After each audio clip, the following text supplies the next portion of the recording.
Воздух– жизненно необходимое вещество, и все же его загрязнение превращается в мировую проблему.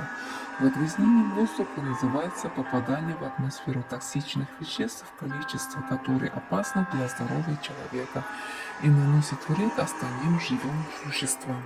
Вредные вещества, попадая в воздух, могут вызвать заболевания, отравление, удушье и даже смерть.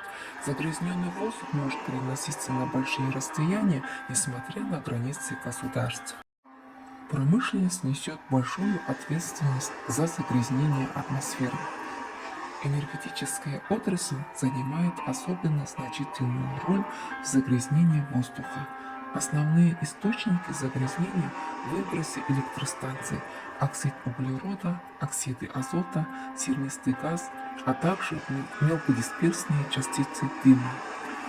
Одной из самых значительных промышленных отраслей, загрязняющих атмосферу, является производство цемента. Загрязнение воздуха, создаваемое сельским хозяйством, тоже очень значительно. Испарение пестицидов и минеральных удобрений, а также попадание в воздух метана и оксидов азота, образующихся в процессе пищеварения жвачных животных, повышают парниковый эффект. Концентрация углекислого газа в воздухе возрастает вследствие уничтожения лесов, поскольку растительность, остающаяся на месте вырубленных территорий, способна намного меньше поглощать диоксид углерода. Кроме этого, при сжигании растительности в воздух высвобождается большое количество токсичных газов и твердых частиц. В населенных пунктах большое количество углекислого газа образуется при сжигании ископаемого топлива, такого как нефть, природный газ и каменный уголь, а также выделяется в результате использования транспорта.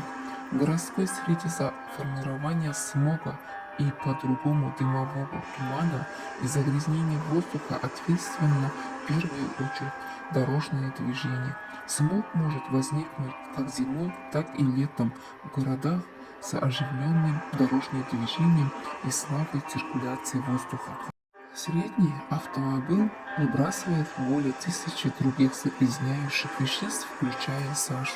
Мы и сами можем поучаствовать в защите воздуха. Отдайте предпочтение велосипеду, пешей прогулке, либо общественному транспорту. И давайте реже пользоваться автомобилем. Если все же необходим автомобиль, то воспользуйтесь экологичным электромобилем. Не сжигайте бытовые отходы.